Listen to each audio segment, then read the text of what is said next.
There is a kind of distance that is not indifference wearing a familiar face. Most people never learn to feel the difference. They encounter the silence, the withdrawal, the specific cooling that follows a period of genuine warmth, and they read it through the only available lens. The lens that says absence means not caring, that distance means not wanting, that the space between two people is always created by the one who cares less, filling it with their indifference. But distance has more than one origin, and the distance being described here, the specific, particular, psychologically distinct distance of an avoidant who knows they hurt you, does not come from not caring. It comes from the opposite of not caring. It comes from caring enough to recognize the damage, from having arrived, however partially and however uncomfortably, at some genuine reckoning with what their pattern produced in a person who did not deserve to receive its impact. The distance is the expression of that reckoning.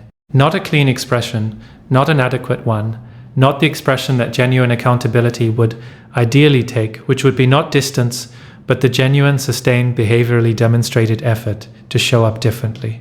But in the absence of that capacity, in the specific conditions of an avoidant who can feel the weight of what they did, but cannot yet translate that feeling into the changed behavior the situation deserves, the distance is what the reckoning produces. They are staying away because they hurt you, and staying away is the only form of consideration their current development has made available to them. Understanding what it means for an avoidant to arrive at the recognition that they hurt someone requires going into territory that the surface description of avoidance psychology does not typically enter. Because the avoidance relationship to having caused harm, to being the source of genuine damage in someone they genuinely cared for, is not a simple relationship. It is not the clean, accountable, I did this and I own it relationship that genuine emotional maturity produces. It is something more complicated, more layered, more organized around the avoidant's own interior experience of the recognition than around the impact of the recognition on the person who was hurt. This is not cruelty, it is the expression of a psychology that has been organized for most of its existence around the self as the primary subject of protection.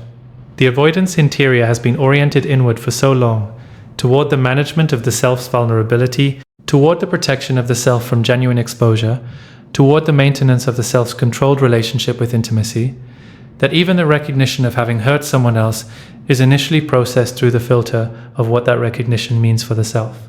It means guilt. The specific, uncomfortable, self-implicating guilt of someone who can see, with the clarity that the distance and the reflection and the quiet accumulation of honest interior accounting eventually produces, that the behavior that was organized around protecting themselves was simultaneously causing genuine damage to someone who was offering genuine care. That guilt is real.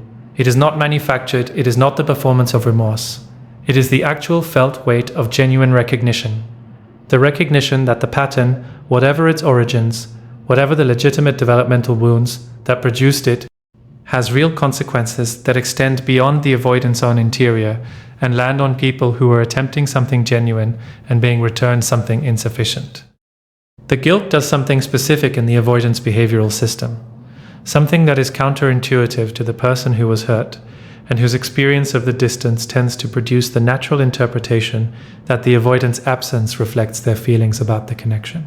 The guilt produces withdrawal, not because withdrawal is the appropriate response to having hurt someone, not because withdrawal constitutes repair or accountability, or any of the things that genuine reckoning with the impact of one's behavior on another person would ideally produce, but because the avoidance behavioral repertoire for managing uncomfortable interior states is limited in a very specific way.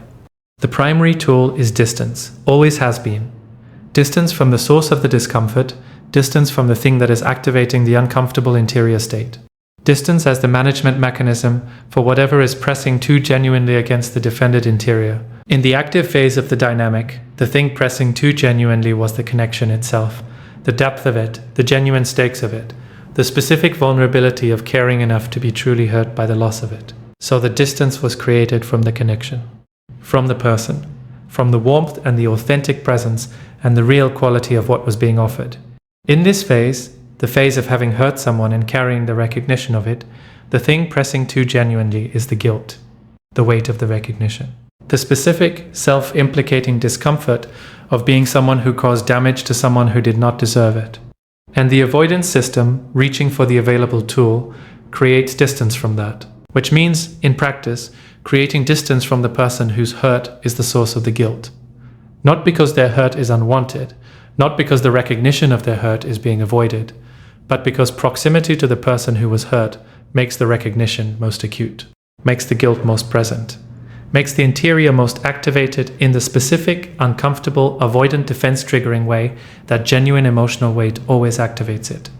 The distance is managing the guilt, not the person. That distinction between distance that is managing the person and distance that is managing the avoidant's own interior response to the recognition of harm caused is the distinction that changes the meaning of the withdrawal completely. Distance that is managing the person says, I do not want you in my space, I do not want the connection, I have moved past this, and your presence is an intrusion on a life I have already reorganized around your absence. Distance that is managing the guilt says something entirely different. It says, being near you makes the weight of what I did most real, makes the recognition most acute, makes the interior most activated in ways I do not yet have the capacity to manage while simultaneously showing up differently than I showed up before. One is indifference expressed through absence. The other is caring, expressed inadequately, insufficiently, in the only form currently available, through the specific absence that protects the person from another round of insufficient presence.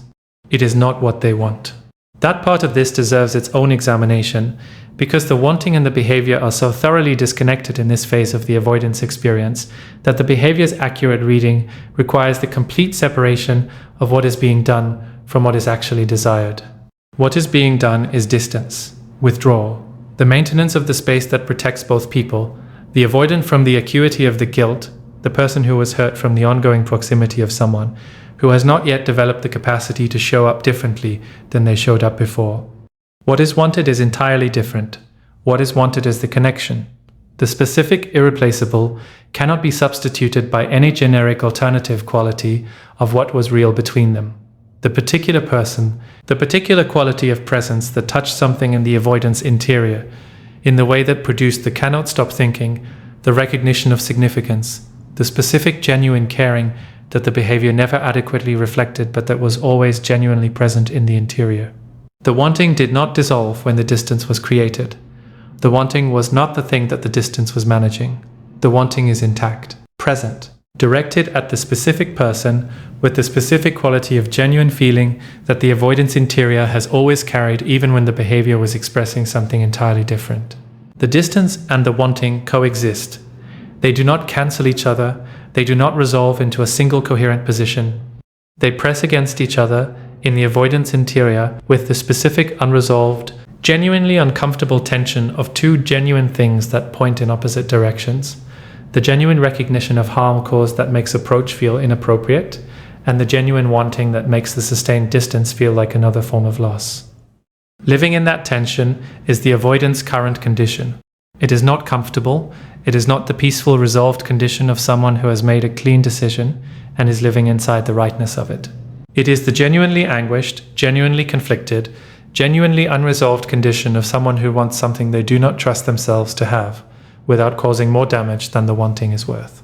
That condition produces a specific interior experience that is worth naming honestly, not to generate sympathy for the avoidant at the expense of the person who was hurt. The person who was hurt has prior claim on the acknowledgement of genuine pain in this dynamic. But to complete the picture, to provide the accurate psychological portrait of what is actually happening in the interior of the person whose distance is currently the primary available evidence about where things stand, the avoidant in this condition is grieving, not the way the person who was hurt is grieving, not with the clean, forward-directed, this is a loss I am processing quality of someone who is integrating a genuine ending, but with the specific guilt-adjacent, self-implicating grief of someone who caused the ending. Who can trace the shape of the loss directly back to the specific behavioral choices, the withdrawal, the inconsistency, the insufficient showing up that their pattern produced? That grief has a quality that ordinary loss does not have. It is contaminated by the recognition of agency, by the knowledge that the loss was not simply something that happened, was not the unfortunate outcome of incompatibility or timing or circumstances beyond the person's control.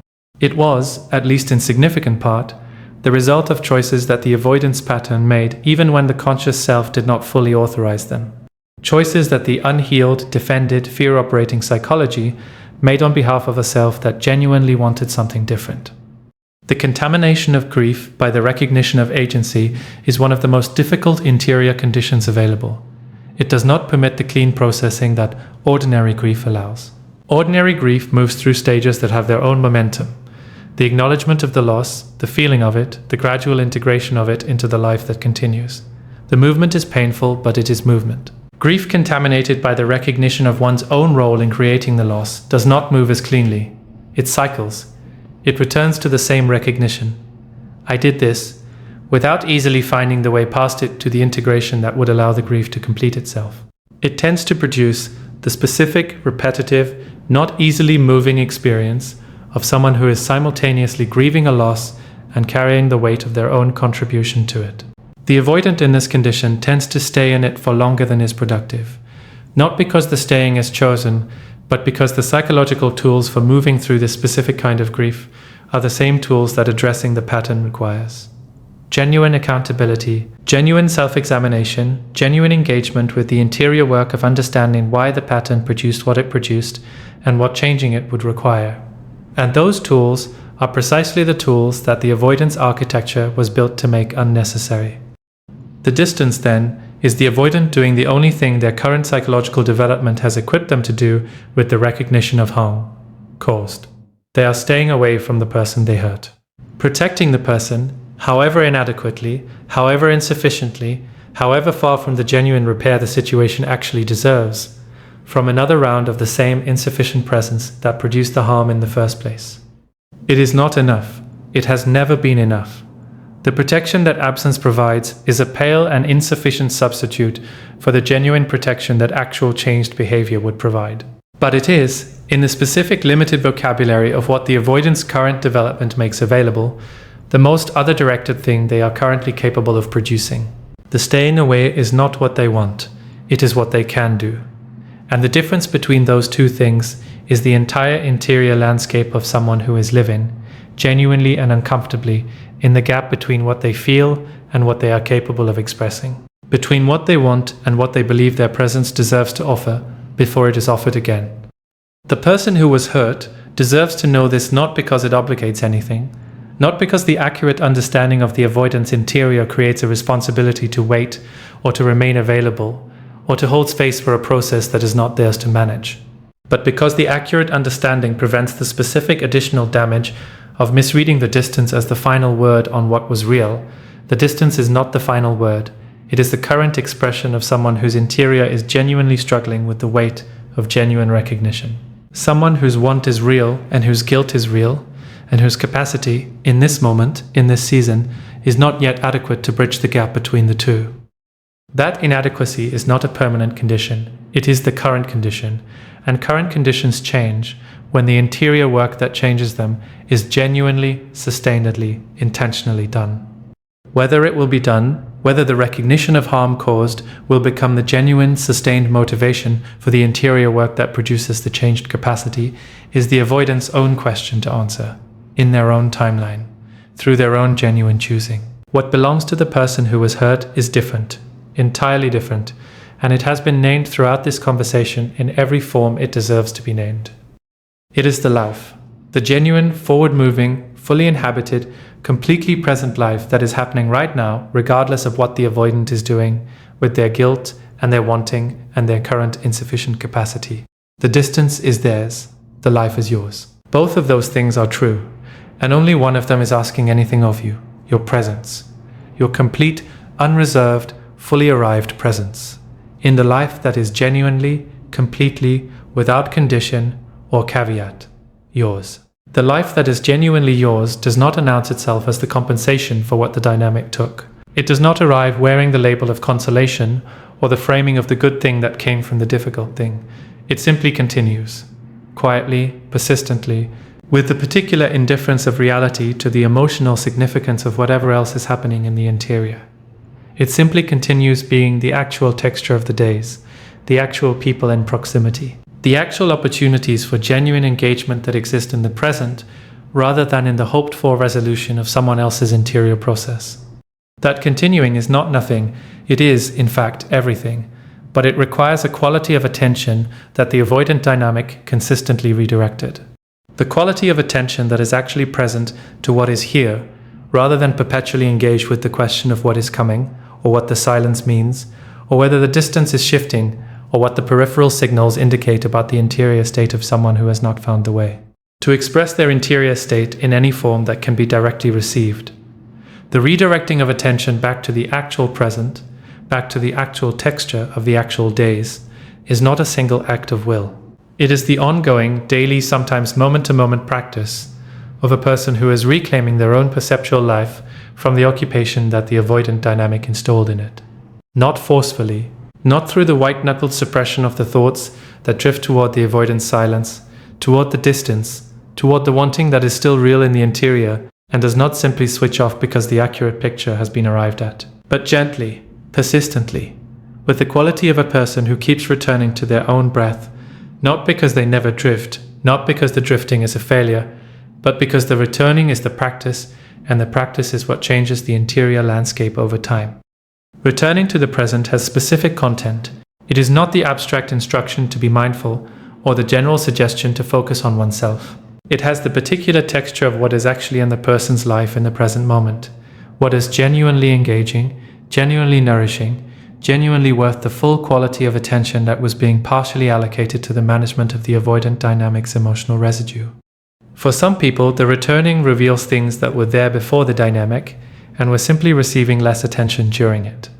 Interests that were backgrounded, friendships that were maintained but not fully inhabited, creative or professional or intellectual pursuits that were continuing but not being engaged with the full presence that they deserve and that the person is capable of bringing. For others, the returning reveals something that requires building rather than simply returning to.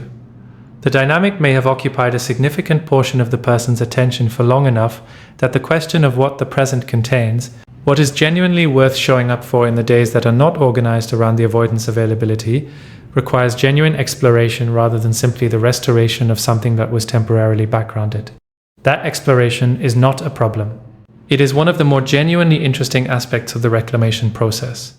The discovery of what the self wants and is drawn toward and finds genuinely nourishing when it is not organized around someone else's availability as the primary relational project. The discovery can produce surprises, can reveal interests and capacities and desires that were present but unattended, can create the specific, quiet pleasure of encountering oneself in a new context without the familiar frame of the avoidant dynamic providing the organizing structure of the day's emotional life.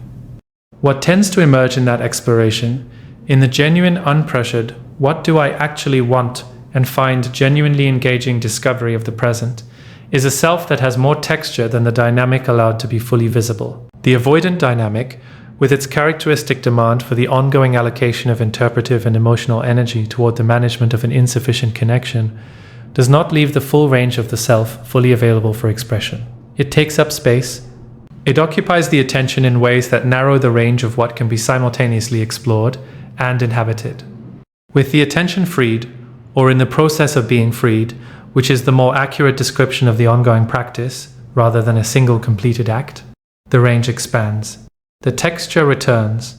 The self that had been partially contracted around the project of the dynamic begins to expand back towards its natural dimensions, toward the full breadth of what it is genuinely interested in, genuinely capable of, genuinely oriented toward, when the orientation is not primarily organized around another person's availability, and the management of the gap between what they offer and what the connection deserves. That expansion is not dramatic. It does not announce itself. It arrives in small, ordinary, gradually accumulating ways. In the moment of genuine absorption, in something that is not the avoidant dynamic, in the specific pleasure of finding oneself fully present to something for the first time in a while, in the quiet, increasing recognition that the days are beginning to have their own content and their own texture and their own genuine forward motion that is not dependent on the resolution of the avoidance interior process for its quality or its direction. The avoidant keeping the distance because they hurt you, living in the tension of the genuine wanting and the genuine guilt and the insufficient capacity to bridge the gap between them, is going through something on their own timeline in their own interior. That process is real. It has been described honestly and without minimization throughout this. The guilt is real. The wanting is real. The distance as the inadequate but currently available expression of caring is real. All of it real, and none of it yours to tend or accelerate or hold space for at the expense of the genuine forward motion of your own life. This is not hardness.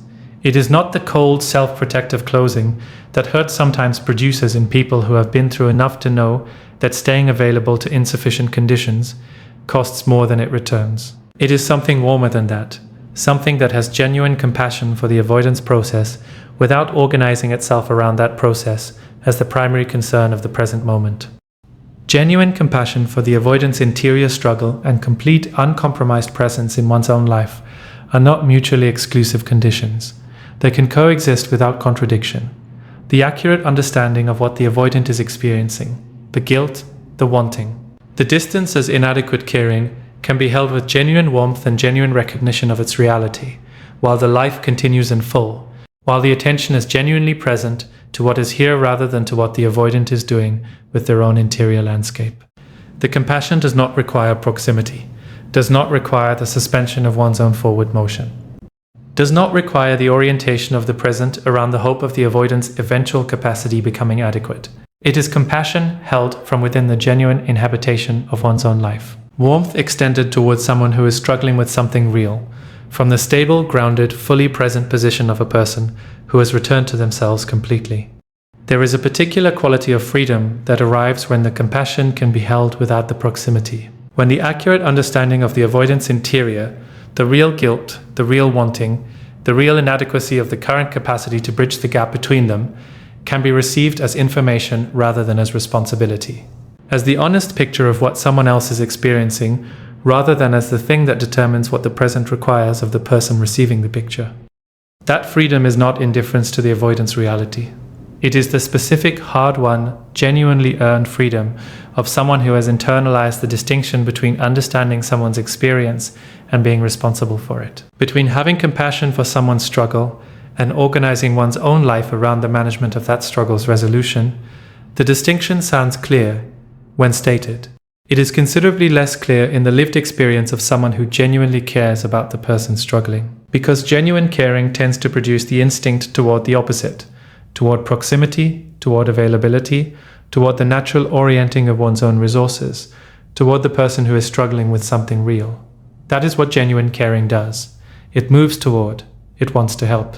It finds the distance between its own resources and the other person's need and wants to close that distance. But caring that knows the distinction between what it can provide and what only the other person can provide for themselves. Caring that has developed the self-knowledge to recognize the difference between what is genuinely helpful and what is simply the expression of the caring's own discomfort with another person's struggle. That caring can hold the compassion without the proximity, can want the best for the avoidant genuinely and completely without that wanting requiring the sacrifice of its own forward motion. The avoidance process will take whatever time it takes, will produce whatever it produces on its own timeline, in its own interior conditions, through the genuine engagement with or the continued avoidance of the work that the guilt and the wanting and the recognition of harm caused is pointing toward. That timeline is not yours. That process is not yours. The outcome of it, whether the genuine wanting eventually finds the genuine capacity to match it, whether the guilt becomes the motivation for the interior work that genuine change requires, whether the distance that is currently protecting you from another round of insufficient presence eventually gives way to the kind of change showing up that would justify the door being open.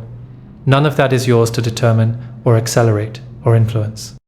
What is yours is the present, completely unreservedly, without the portion held in reserve for the avoidance eventual development. The present is full. Not in the abstract, motivational sense of a statement designed to redirect attention from loss toward gratitude, but in the literal, specific, actually here sense of a life that is happening with genuine content and genuine texture and genuine forward motion that does not require the avoidance participation to be real and worth inhabiting. The people who are actually present, the work that is genuinely engaging, the creative and intellectual and emotional life that has its own richness when the attention is fully available to it. The connections that are building quietly, without the dramatic intensity of the avoidant dynamic, into the kind of genuine mutual warmth as baseline intimacy that the authentic self has always been capable of generating and has always deserved in return. The avoidant is keeping the distance because they hurt you. Because the guilt makes proximity feel inappropriate before the capacity to show up differently has been genuinely developed. Because the wanting is real and the inadequacy is also real, and the distance is the only thing their current development has made available as the expression of caring for the impact of their past insufficient presence. All of that is true, and it is their truth, living in their interior, moving through its own process on its own timeline in the conditions that only they can create and navigate. Your truth is different. Your truth is here, in the present, in the actual days, in the life that is fully, genuinely, without reservation or condition, yours to inhabit. The avoidance guilt does not belong to you. The avoidance wanting does not obligate you. The avoidance distance does not determine your direction. What determines your direction is what you genuinely want, where you genuinely want to go. What kind of life you are genuinely building in the actual conditions of the actual present, rather than in the hoped-for conditions of a future that depends on someone else's interior process completing itself in a particular way. Build the life that is yours to build, with the full, authentic, unmanaged, unperformed quality of presence that touched the avoidant's heart without trying to. Not for the avoidant, not as the demonstration of what they are missing, not in the hope that the building will eventually be visible to them and produce the recognition that closes the gap between their wanting and their capacity, for yourself. Because the life is genuinely worth building, because you are genuinely worth showing up for. Because the authentic self that produces genuine impact in defended interiors deserves first and most completely the full genuine investment of the person who carries it. You, in your own life, fully present, without reservation. Right now. That is not the consolation, that is the point. That has always been the point, and it is still the point, regardless of what the avoidant does with their distance. Regardless of when or whether the gap between their wanting and their capacity closes, regardless of everything except the simple, complete, genuinely sufficient fact of your own life being worth living in full. Right now, here, this. That this is not a placeholder. It is not the temporary condition of someone waiting for the real thing to arrive. It is the real thing, already here. Already happening, already full of the specific, irreplaceable, genuinely yours content of a life that does not require anyone else's resolution to be worth completely showing up for. The avoidance distance will do what it does. Their wanting will sit where it sits. Their guilt will move through whatever process it moves through, on whatever timeline it takes, producing whatever it produces in the interior of someone who is genuinely struggling with the gap between what they feel and what they are currently capable of expressing. None of that is the condition of your aliveness. You are already alive, already here, already the person whose authentic presence touched something that was built to remain untouched. That does not require their acknowledgement to remain true. It was true before they felt it. It is true now. It will be true in every space you enter from this point forward, regardless of whether the person in that space has the capacity to receive it fully or not. You are not waiting to become something, you already are. Show up for that. Completely. That is everything. The completely is not a performance standard. It is not the instruction to be maximally productive, or maximally engaged, or maximally present in the forced, effortful way of someone who has decided that fullness of living is the correct response to loss, and is now implementing that decision with the slightly desperate energy of someone trying to outrun something.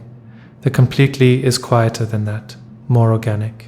More the natural expression of a person who has genuinely returned to themselves and is now simply living from that returned position, rather than from the contracted partially elsewhere position that the dynamic was maintaining. It does not require effort in the white-knuckled sense.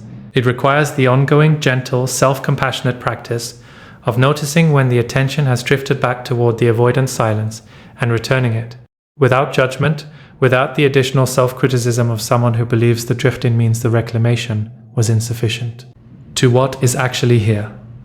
What is actually here is specific. It has names and textures and the particular quality of the actual present moment, rather than the quality of the hoped for or the remembered. It has the specific person sitting across from the person reading this, if there is one, and the specific quality of attention that person deserves. It has the specific work that is engaging, the specific creative impulse that is asking to be followed, the specific friendship that has been waiting for the fuller presence that the dynamic was preventing. It has the specific quality of the morning, before the interior has fully organized itself around the day's concerns. That particular openness that belongs to the early hours when the self is most genuinely available to whatever is present. These are not abstractions, they are the actual content of the actual life. The specific, irreplaceable, genuinely yours material of the days that are happening regardless of what the avoidant is doing with their distance and their guilt and their wanting and their current insufficient capacity to bridge the gap between those things. The specific material of the days is what genuine inhabitation means.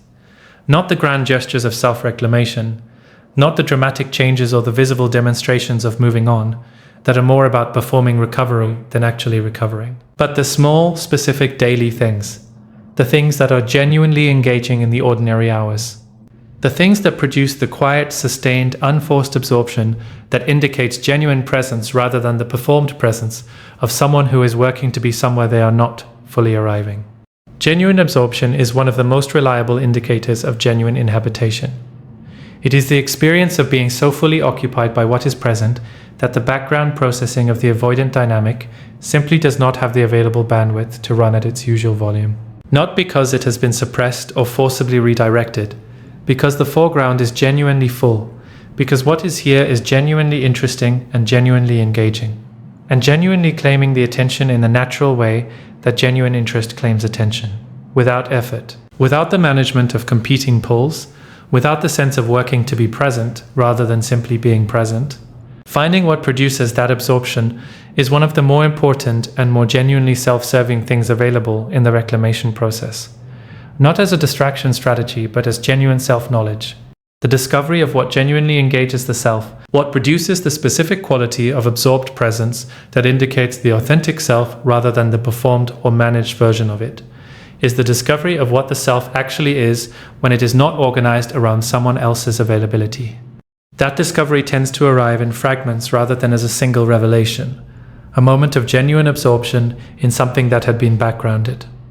The specific pleasure of returning to an interest that was neglected during the dynamic not through conscious choice, but through the quiet accumulation of the dynamic's demand on available attention. The surprising reconnection with a version of the self that was always there but had been receiving less than its full share of presence. The self that finds certain things genuinely fascinating. That has a particular way of moving through the world when no one else's temperature is being monitored. That has preferences and responses and the specific idiosyncratic quality of a person who has arrived at themselves through their own genuine experience. This self is not unfamiliar. It has been present throughout, but it has been partially backgrounded, not lost, not damaged, not fundamentally altered by the experience of the dynamic. Simply receiving less than full attention because the full attention was being partially allocated elsewhere. To the interpretation of avoidant signals, to the maintenance of hope in the face of insufficient behavior, to the ongoing energy-consuming project of loving someone whose capacity for receiving love was limited in ways that required the loving to work harder than loving should have to work. With the attention returning, gradually, imperfectly, with the occasional drift back toward the avoidant silence that is part of the practice rather than evidence of its failure, the self that was backgrounded comes forward, begins to receive the full quality of presence that it deserves and that it was always capable of generating in response to.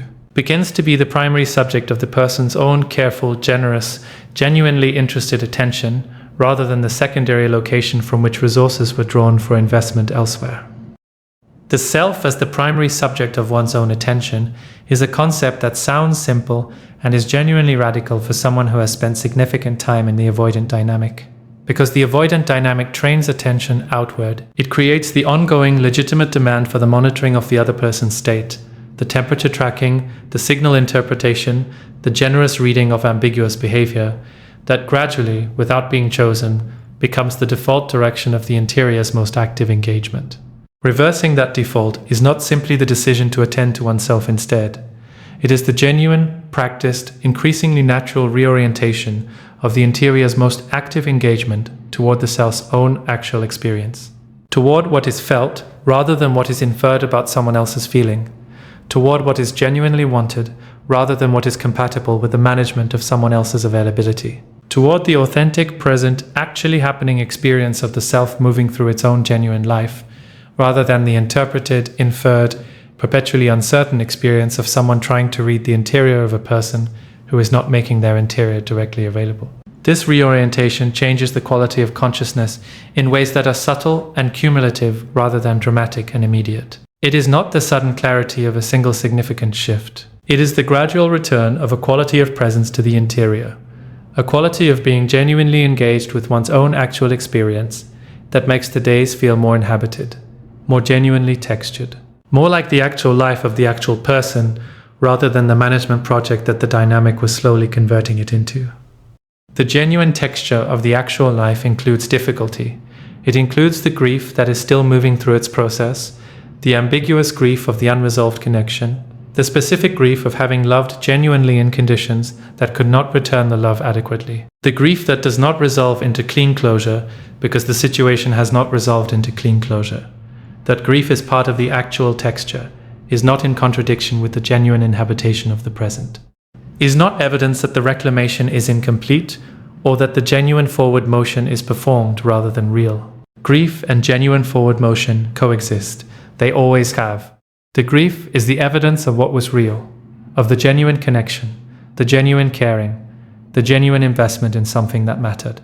The forward motion is the evidence of what continues, of the genuine self, the genuine life, the genuine capacity for full inhabitation of the present, that the grief is not preventing and cannot prevent because the self is larger than the grief and the life is larger than the loss. Holding both the grief and the forward motion, the loss and the genuine present fullness, the real feeling for the avoidant, and the complete, uncompromised presence in one's own life, is not the achievement of someone who has resolved the complexity into something simpler.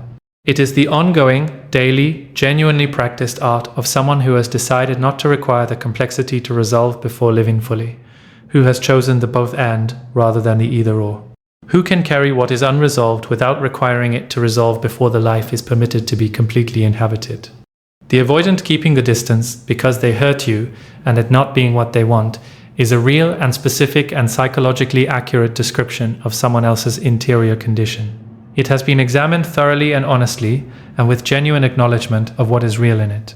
The guilt is real, the wanting is real, the distance as inadequate caring is real, the not wanting of the distance is real, all of it present in the interior of someone who is struggling with the specific, unresolved tension of genuine feeling and insufficient capacity.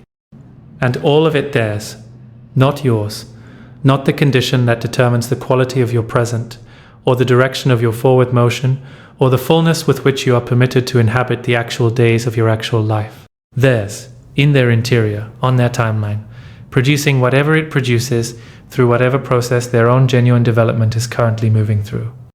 The information about their interior, accurate, honestly held, neither inflated into false hope nor minimized into convenient closure, is simply part of the complete picture.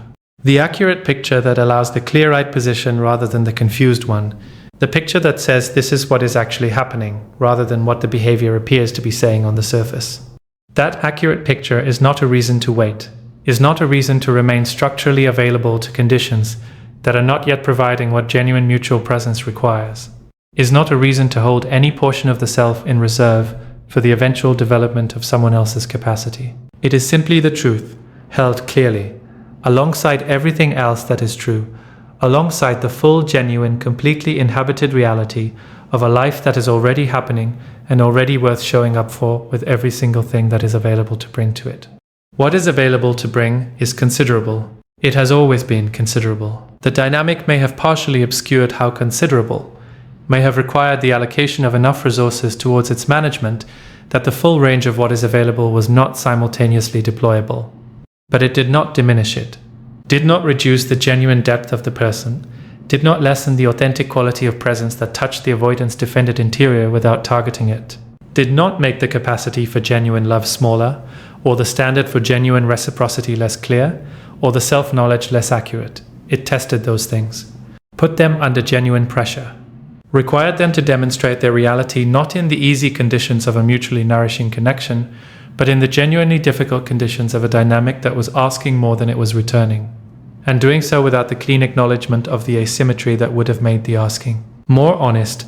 And they held, the depth held, the authenticity held, the capacity for genuine love held, the self-knowledge held, not perfectly, not without the occasional distortion that hope and genuine caring produce, but fundamentally.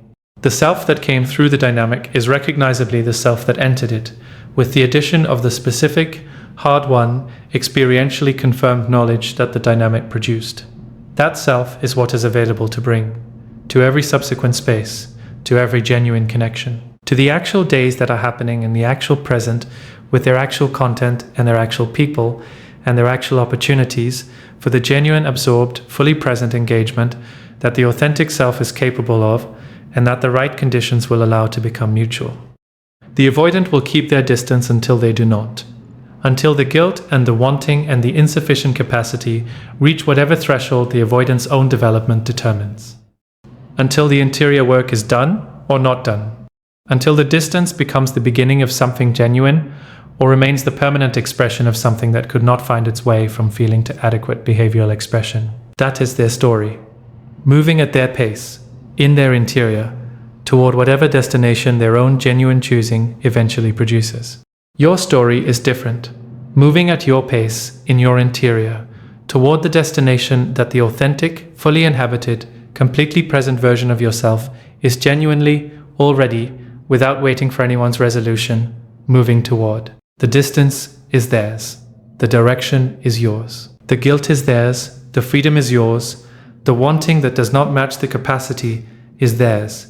The life that is already full and already happening and already worth every bit of presence you have available to bring to it, that is yours, completely. Right now, without condition. Without waiting. Without the portion held in reserve for someone else's becoming. All of it yours. Be in it.